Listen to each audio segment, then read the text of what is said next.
Bonjour et bienvenue. Aujourd'hui, je vais vous montrer comment câbler le moteur d'un volet roulant avec l'interrupteur de commande montée et descente. Donc restez avec nous. Le clavier de volet roulant est composé de deux interrupteurs montée et descente avec un verrouillage mécanique entre la montée et la descente pour protéger le moteur des volets roulants contre bien sûr l'alimentation à la fois avec deux sens. Voilà, donc il y a un verrouillage mécanique entre les deux interrupteurs. L'arrière, la face, ça c'est la face avant, la face arrière, la phase, on met la phase ici, et là le premier sens, le deuxième sens. Voilà.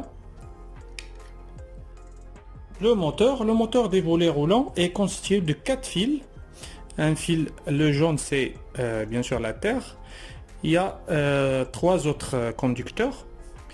Donc il y a le noir et le marron, montée et descente, et le black c'est le neutre. Donc le neutre est directement lié au neutre de l'alimentation, et la montée et la descente, on va les mettre sur l'interrupteur, ici, sens 1 et sens 2.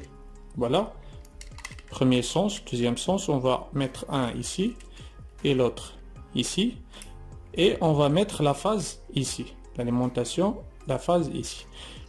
Voilà, et le neutre directement il va être depuis l'alimentation domestique, la maison, vers ici, vers les volets roulants directement. On va pas mettre la phase ici. Voilà, et la terre bien sûr depuis le tableau électrique. Voilà, c'est l'alimentation. Maintenant on va le câbler. Première chose, il faut retirer la carcasse avant.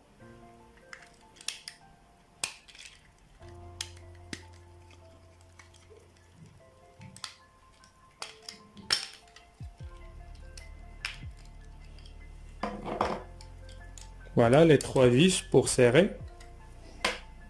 Donc je mets le premier sens et le deuxième sens.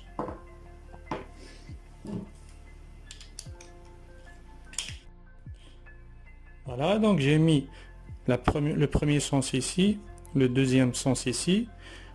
Je vais câbler le neutre directement avec le neutre. Là, c'est le 220 volts. Le 220 volts. Je câble le bleu, le neutre avec le neutre. Et la phase, je vais la mettre au milieu. Voilà.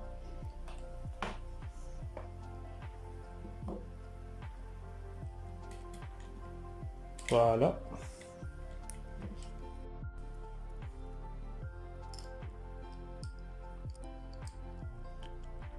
Là, je vais monter le support, la platine de fixation sur mur. Voilà. Et je vais la mettre sur l'interrupteur de volet roulant. Donc là, j'ai quatre têtes. Je vais les mettre ici, dans ces trous-là. Là.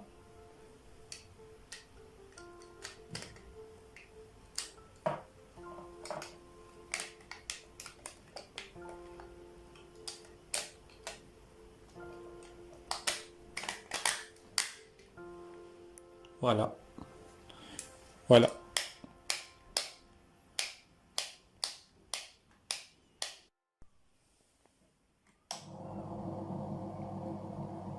Le premier sens, j'arrête par le même interrupteur. Le deuxième sens, j'arrête par le même interrupteur. Là, je vais faire l'autre sens. Comme vous remarquez, automatiquement, le premier sens essaie verrouillé vers la position initiale pour ne pas alimenter le moteur par deux sens. Donc là, il y a une protection, un verrouillage, et je peux bien sûr arrêter le moteur à n'importe quel moment.